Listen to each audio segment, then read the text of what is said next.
night. I wanted to quickly speak. I had a discussion with my daughter today, and the reason why this is significant is because she voiced how traumatizing the experience that we all had was. So I want to tell you what happened in a nutshell. Okay, this is an unexpected live. I wasn't planning on doing a live, but because of the conversation she and I had, I felt that it would be a good time to share this.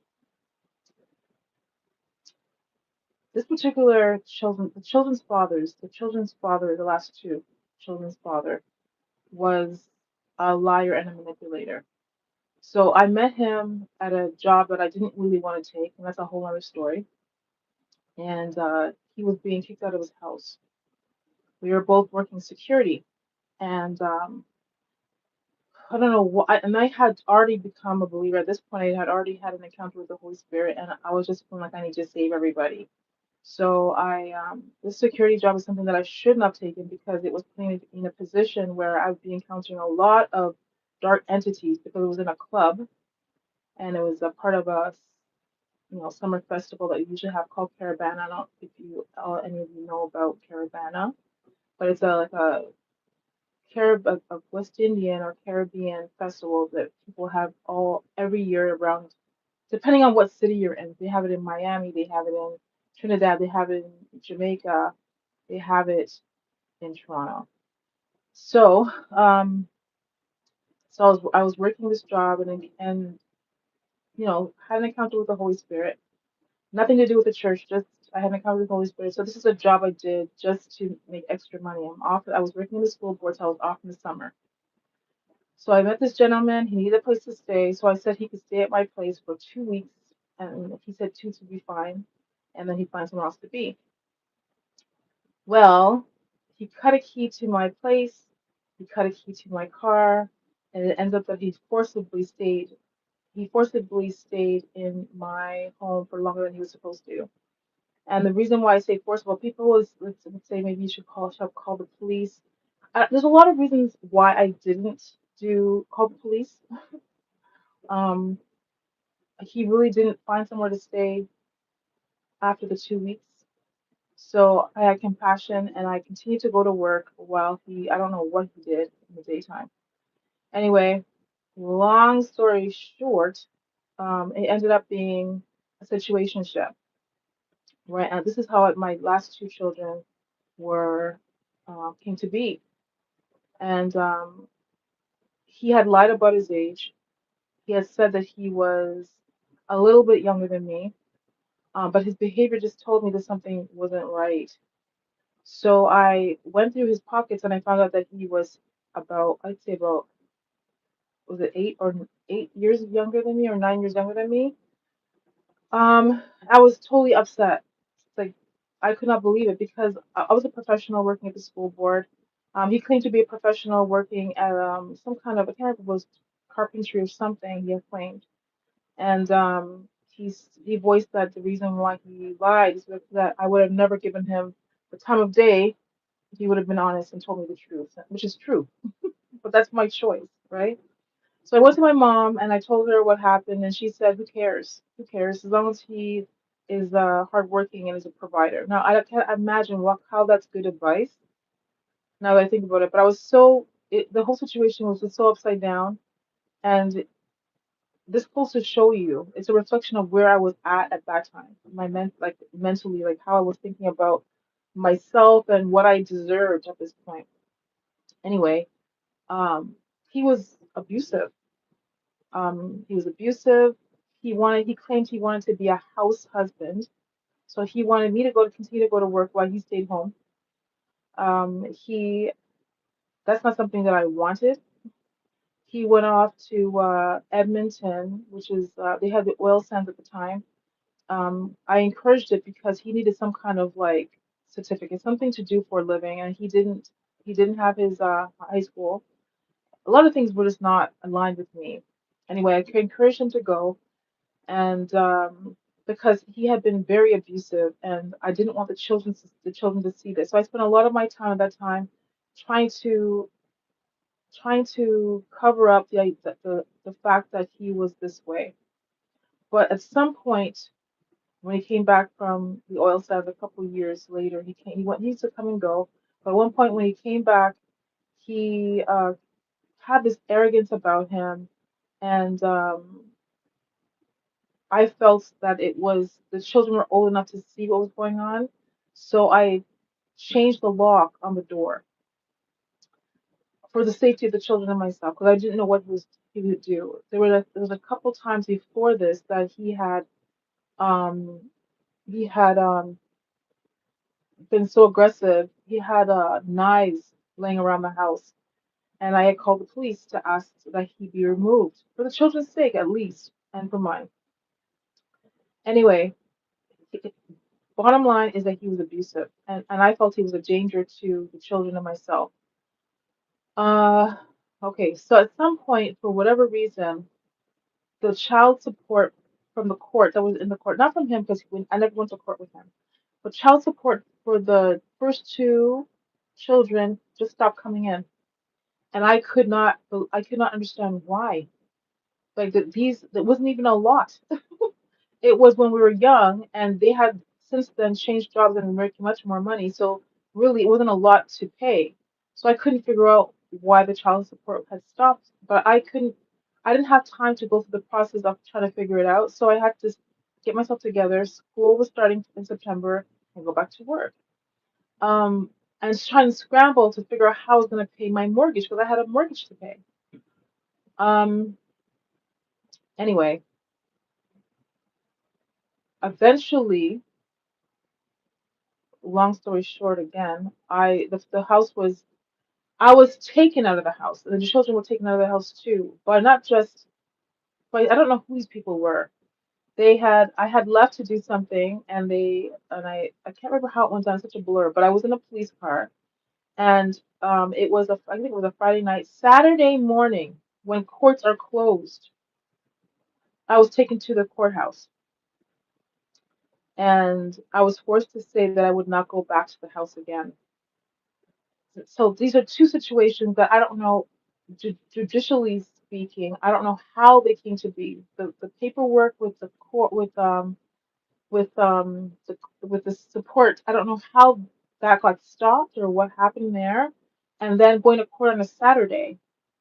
Um, my family somehow, all my family seemed to be there, and they were talking about where I would go. I was trying to figure out what happened, what was going on. Anyway, um, I was at my mother's for a minute, and at some point, I was taken out of the house. Like they wanted to make me decide to or make a decision to go to a shelter. So, and this is not even exactly how it went, but the bottom line is I went to the shelter. No, that's not how it went. That's not how it went. I, how did that go? Somehow I ended up in a battered woman's shelter with the children. And I had said that this is what's going on with the children and myself, and that this guy was a danger. And he kept on messaging me saying he wanted to see the kids. I said, if you want to see the children, you have to come to the shelter to see them. But he never made those arrangements. He never came. At the end of the time that you're supposed to leave the shelter, George tried to force me into government housing. And I said, no, I know that there's something more going on here. I just knew. So the next morning, the police came to the shelter and greeted me and the children, and they said that I'd have to choose something. I'd have to choose to go somewhere. Like I'd have to make a decision about where the children would go. And I'm thinking to myself, something's not right. Something's not right here. So this is like maybe 9 o'clock in the morning is when this happened. So I left the room where I had myself packed, and I left the room, which I probably shouldn't have done. I went to some conference room, and in this conference room, I was greeted by an officer, a black gentleman, an officer, and he was trying to convince me to make a decision about where I was going to go next. I can't remember how that went. Okay, so this is 9 o'clock in the morning, and my children are with me, and they're not a part of the routine. Like there's a routine at the shelter with the mothers and the children, but because of what was going on, they were kind of just kind of hanging around where I was. This this situation lasted from 9 o'clock in the morning till about 11:30 at night, where I was sitting at a table.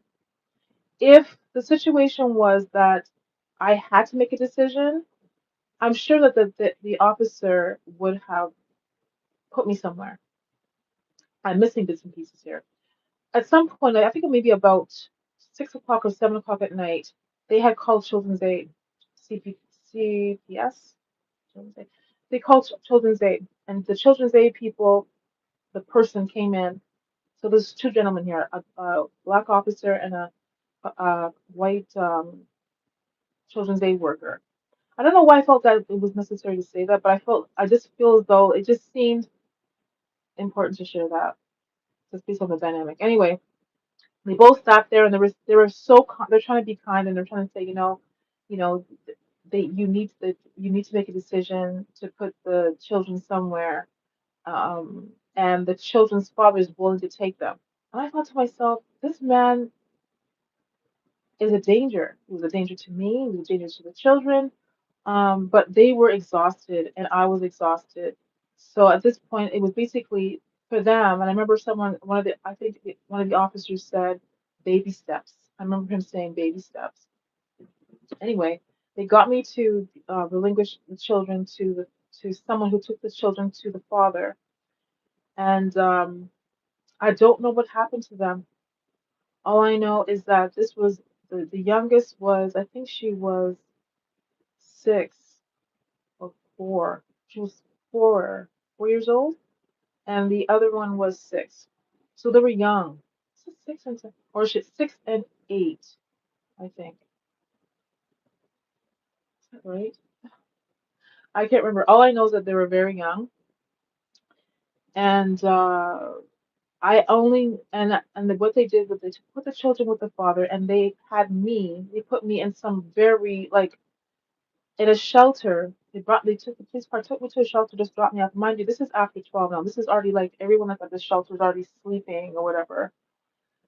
It was the dirtiest, grimiest, most institutionalized place I've ever been in my life. And I thought to myself, what is happening to me? What is going on? Anyway, all I'm thinking about is the children. Like, what's happening to children? How are they doing? Like, how are they? Because I knew that I had protected them from the realization that their father was abusive. Because I did a lot of like masking, a lot of like sending them to their room, a lot of directing their sister to make sure this and that, like that kind of stuff. And when I say abuse, I'm not just talking about physical. There's other things I was concerned about in relations to um, a male and young people. That's all I want to say about that. Anyway, I was talking to my daughter today, and she was telling me how traumatized she was by what happened. And I don't know all of what happened, to be honest. I don't know all of what happened. But what I will say is that there has to be okay, this the reason why I can sit here and speak this way. I can be calm about it. It still hurts to think about it. When I think about it, it does hurt because no, I don't think there's any mother that really truly wants to disappoint their children unless the mother is off. Especially if the child is young. You have a child and you want to see them do well. Mostly, most mothers are that way. So when all I could think about is the children with this man, all I could think about. At some point, and I tried to keep in contact with them, like where I was, to make sure that they were okay. It wasn't just me; it was me and my daughter that were together in this shelter. Anyway, this is one example of how traumatic what I have been through was for me and my children, and it kind of exemplifies the corruption that there is in the higher ups and where we are right now.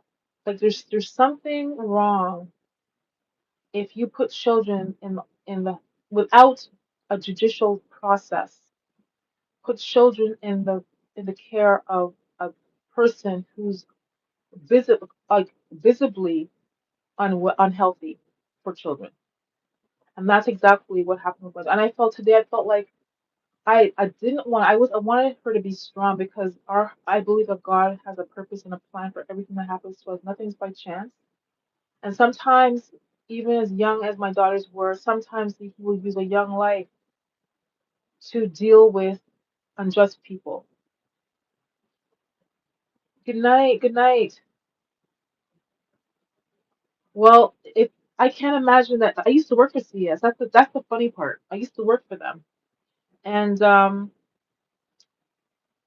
you cannot, unless there's a reason, you would not be putting a child in the care of a person who you know is not fit to watch the children.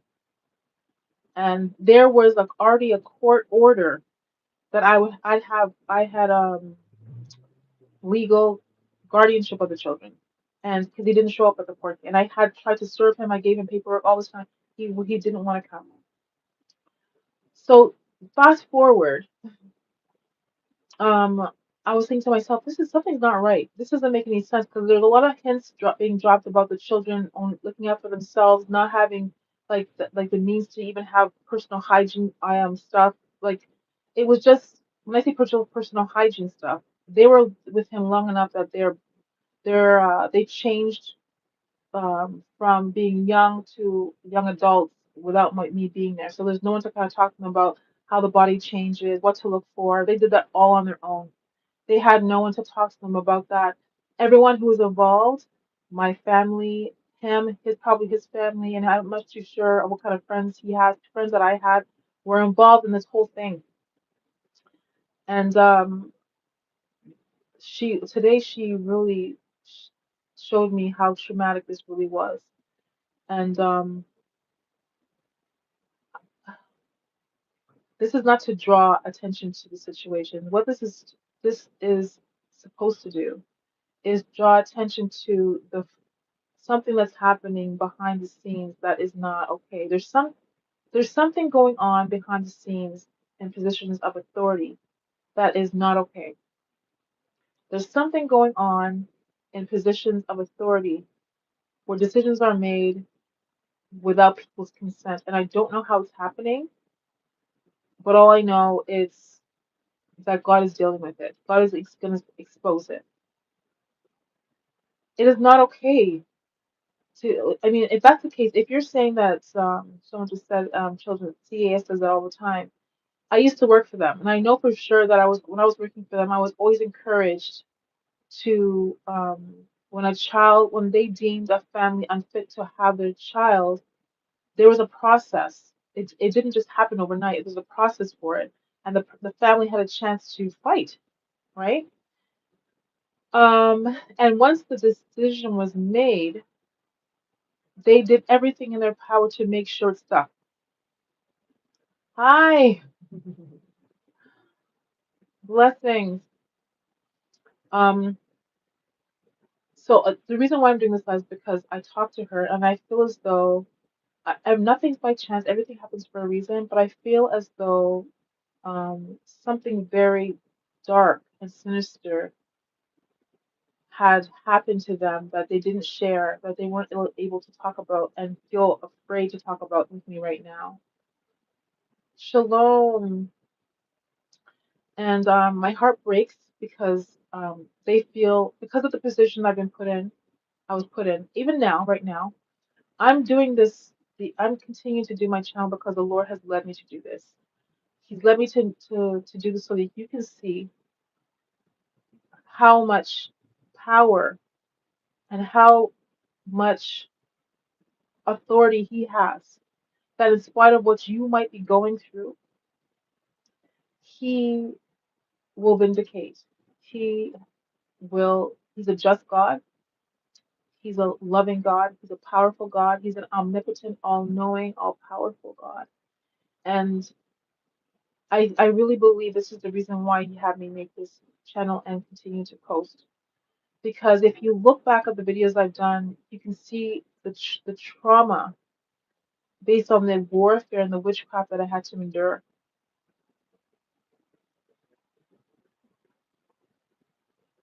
I want to read this. I've had to deal with CES in the past. They took my children from me, and I had to go through the course to get them back. They remained in my life for 4 years. It's so hard. It's so heart-wrenching. Like I just feel as though I know this is how the system works right now, but I feel as though and when I worked for CES, I couldn't wait to leave. When I got the job at the board, I was working for CES when I first got out of school, and I felt I was going in there to make a change and to help children that were being abused. But the politics in CAS is different than what you think. It's a money thing. Once a child is in the care of CAS, and the families and they become a crown ward, which means the city, the government now kind of is the guardian of these children. The family gets to visit with the children, but they can't get the children back. What they do is they deem the parent unfit for any child. So if they continue to have children, they keep going to the hospital and apprehending the children. And the position that I was in, I was put in a position to go to hospitals and take babies right, like while they're just wrapped and still not even all the placentas off of them. It was the most traumatic experience of my life. And when I went through my wilderness time where I had my time alone with the Lord, I cried and I asked God to forgive me so many times because it's the worst thing to think that this is someone's child. Someone carried this child to term and must have had some kind of love in their heart for this baby. And here I am as a stranger, dressed in my outfit for work, going in there and taking this child's baby based on what? Based on what? Who are we to decide this? I know there's children that are in danger. I know that there is. But I believe there's people that are not even associated with children who are putting children in danger. That's where my stance is right now. I think if someone is trying to do well by their own natural child, no one can love a child more than their natural parent. What That's what I believe. That's what I've seen based on my experience. Anyway, yeah, they take the baby. The baby that I had to apprehend was so tiny, and you could smell its newness. Like you could smell, when well, I've had four, so I don't know if you've had a child, there's a smell that babies have even before they really start to really take on breast milk. That's very fresh, almost like a flesh kind of smell. And I don't remember if I cried on the way to the foster family, but I thought this child is coming into this world fresh, brand new, into a distorted situation. And because I know now who I am, and I know that everything happens for a reason, that the Lord had a purpose and a plan for this. I said to my daughter today that, the Lord is going to, I think that we all come into this world with an experience pain that requires healing. And I said to her that justice is going to be served, but, and you are going to be healed. If this is what you want, if you want to be healed, you need to face what happened, accept it what it is, and go through the process of grieving, the pain, all kinds of stuff. It's very difficult to say that now because she's actually still with her dad. Like I don't reside with her right now, because it's the situation is just really feeling like it's going to be panned out just like now. She Sometimes I feel like somehow I let them down. And if you know me, anyone who knows me knows I couldn't love a parent could not love their children more than I love my girls. To a fault. To a fault. To be honest, I love them so much that it's to the point where they don't appreciate it. That's how much. And so I'm in a position right now where I've had to learn, and this is a part of my healing. I've had to learn to back off and let them go through the pain that they have to go through in order to go through the awakening process I had to go through. Because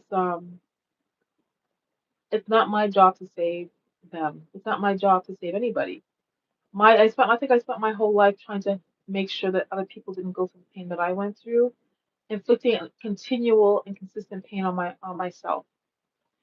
And you know,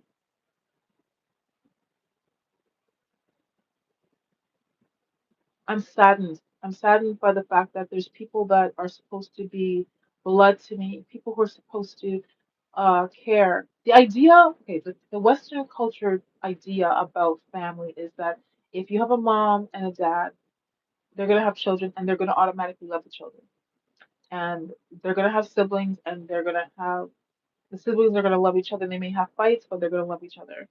And they're gonna eventually branch off and have their own families, and those families will come back and they'll come together. These are the kind of notions that we get based on the movies that you watch, and I mean, there's always dysfunction, but that's the idea. But I'm in a situation where my family clearly have targeted me and have had never had love for me, and therefore do not have love for my children. It's all pretend. I don't know now why exactly it's pretend. There's pretending or going on. But I know based on the idea that there's an authority group above the group that we see, um, running the, like calling the shots. This is how I see it. How could officers and judges and and authority figures have put innocent people through what I've had to endure? And all I've done in my lifetime is try to help people that probably didn't deserve my help. Anyway, I'm hoping that going through this process is not opening wounds, but I feel like it's important to um, to revisit certain things and see why they happened, and because I always thought I was healed from these things, but I watched her cry today, and I think that she's used some coping mechanisms to deal with the pain she's had to endure. She was a dancer. She is a dancer by nature. How much time do I have? Let me give you a quick story. This little one, the one that was crying today, when she was, when the girls were younger and things were fine, when this gentleman was in Edmonton doing at the oil sands, I said, while he's gone, thank you, Jesus, I'm going to make sure the girls do stuff. So I put them in dance class. Whatever they like to do, I put them in. So I put them in dance, put them in swimming, put them in vocal. I was working for the school board, so in regards to academics, unless I really didn't know the curriculum, I would help them with their schoolwork. It's all about making sure the kids got what I didn't get. So there was a Parks and Rec dance, and I felt that they kind of outgrew Parks and Rec, that they were much more gifted than Parks and Rec. So I put them in a private dance school where the teacher had taught some dancers that were in The Lion King. And so the two daughters that were old enough to be in dance, I paid for them. I would just bring the baby, which is the one that was crying today. Bring her. She's the second last child at the time. I didn't have the baby yet, the youngest yet. And so the girls would go. I mean, this was a huge jump from Parks and Recreation dance classes. They had them. They were sore. They were still not even as limber as the people that were in this. This was a eye-opening experience for them and for me. But the biggest eye opener was the baby. I think she was just learning how to walk, maybe 7 months, 8 months. She was just walking. She wasn't talking much. And I'd bring her and it was summertime and she'd watch the girls do these routines. And she started to do the routines in her diaper on the side. She knew the full dance and she couldn't even talk. So the dance teacher was like, I see your daughter is, learning our class. Did you want to put her in? And I said, she can't even talk. Why would I pay like $400 to put her in dance class?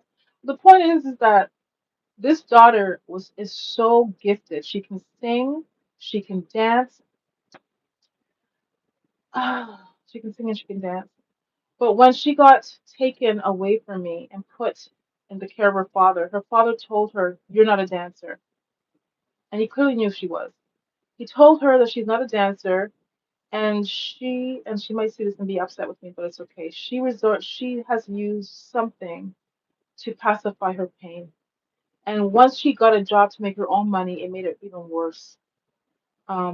So I'm praying, and if you want us to join me in prayer about this, I'm praying that the wounds that were inflicted upon her and my other daughters as well would be healed, because we have a tendency as human beings to pacify our pain with things. It could be food, it could be sex, it could be um, some kind of other substance, like, some kind of drug. It could be um, taking out your frustrations on other people, and so being aggressive or plotting against people just because. So there's many. I mean, I believe that our society as a whole is as a part of a very broken set of people. There are people out here that are either inflicting pain on themselves by living recklessly, or inflicting pain on others by targeting people who are more vulnerable and doing things to them to cause them pain without unjustifiably. We need our savior. We need God. And the Lord is doing something right now. And I don't know what my role is going to be in relation to my daughters, but all I do know is that they harbor a lot of pain and a lot of anger, um, and they're dealing with it resiliently. But I can see it, and it breaks my heart when I see them trying to conduct themselves like nothing ever happened around people who I know had a part to play in their pain. Anyway, they do. Amen. They reject me because they reject Christ. It's true. Yeah. Well, tell that to daughters who want to always believe. I took them to church. I taught them about God. But I'm sure right at this point, I mean, they do believe in God, but they don't understand how it works spiritually speaking. God does not put people through this. God can allow it. People have free choice, but there is karma, and God does deal with people who do things that are unjust. So I guess what I have to do right now, this is what I'm just thinking out loud with you guys, is to just wait for God to vindicate, God to unveil and vindicate, because He is the just God.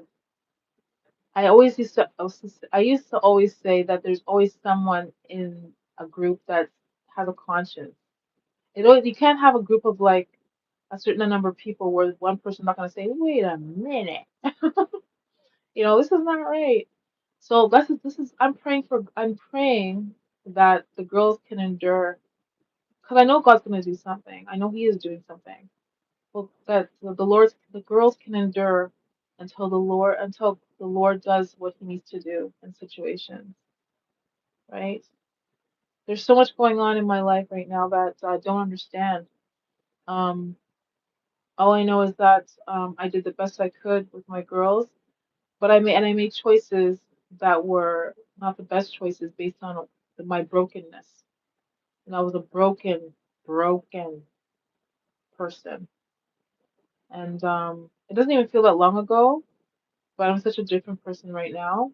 And now that I know what God's called me for, I'm going to see how it unfolds. I'm going to share with you as things unfold for me, what's going on. Uh, yeah, so this is where I'm at with my healing journey. Um, I hope I'm not, like I said, I hope I'm not reopening wounds. Maybe I'm just seeing wounds that I didn't know were there. I said sometimes you go through things and you black them out because you think that that's the way you're going to deal with them, but then they always resurface. You got to kind of just face them and deal with them and conclude.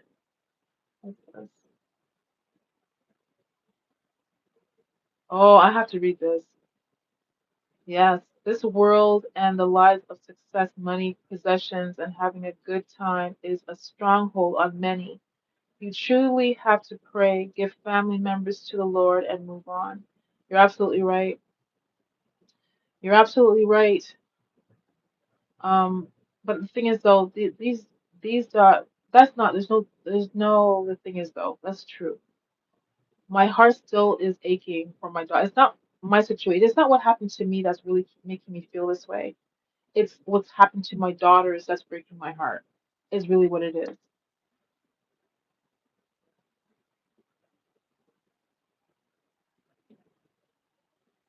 He is. And you know, I would like I said, if you see previous videos I've done in the last 5 days, you'll see this. Like I'm so resilient, I'm stronger. But then today, when I saw my daughter crying, it just, like I said, I wish I could just take her pain. You know, I don't know if anyone ever felt that way about me. I don't envision it that is anyone felt that way about me and who that would be. But when I, like I said, I mean, she didn't just cry, like she was bawling. Um, like raising her voice at me to tell me how, you know, how traumatized she was, and like runny nose and raising her voice, you know, and what she's going through, she's still going through something. She just doesn't realize she's going through it. She thinks that the trials and the tribulations she's going through are natural consequences, that maybe her boss at work just doesn't like her. No, these are not mistakes. These are orchestrated messes. Her traumas, the pain that they've inflicted on her in the past, they're still inflicting it on her now. I can't prove it per se. I don't know what the benefit of this would be, but I know that's what's going on. I am followed, and this particular daughter is followed. I don't know if you've ever heard of people being chipped. That's a whole other story. Another experience I had.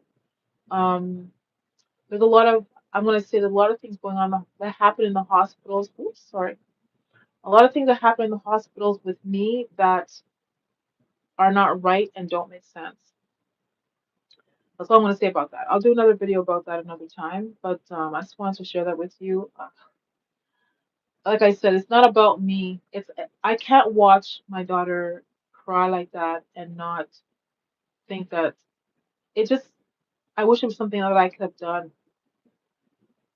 Anyway, he is a just God. He certainly is a just God. Vengeance is the Lord, he says. Hold on. There we go. So I wanted to share that with you. As you are following me on this journey of healing, I didn't plan to come on today, like I said. I'm doing look at this. See this? All this here? That's laundry. I wash clothes and I hang them in this room. Why? Because when I put the clothes downstairs to dry, clothes get holes get put in them, clothes disappear and then reappear. This is how I'm living. It's not healthy and it's not normal, but it's my normal for right now. I'm in a place right now where it's I don't know if this is how I'm supposed to always be, like how I'm supposed to always feel about people around me, but right now I don't feel like I'm around people who are it's safe to be around. You know, that's this is how it is. Look, this laundry. This I have like this is all laundry drying on hangers right there.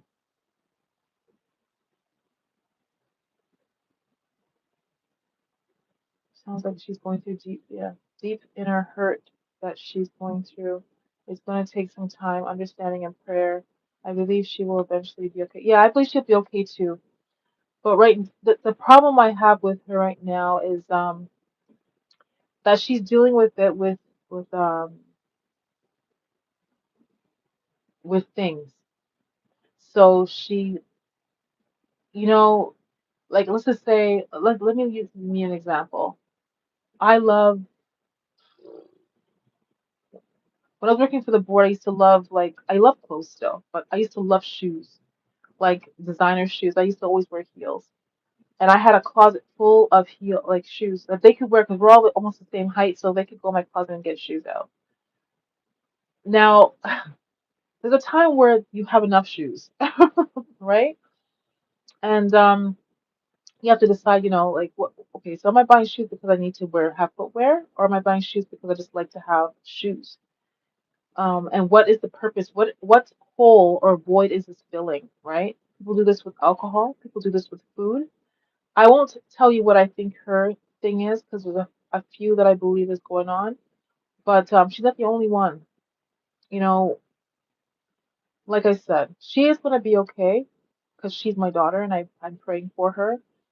But what I will say is that what happened with my girls and I is unjust. I didn't even tell the story the way it went down. There's so many different turns it took. And because it's been so far removed, I didn't even say it the way it really went down. It was something like that. There was parts missed from it. The point is that people that don't like me for whatever reason came together for whatever reason somehow, and they were happy to do it. So sad. Anyway, I'm gonna let you guys go. It is 11:21 and it's 40 minutes, and I want to do half an hour. I don't want to stay on this long. All right, guys. As the journey continues, I think the next time I come to revelation is something I'm not going to share. I think I realize that I'm probably gonna come across things like this again. A lot of things happened that didn't make any sense.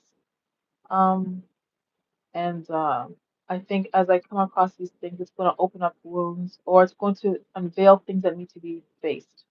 And I'm resilient, and I will face them.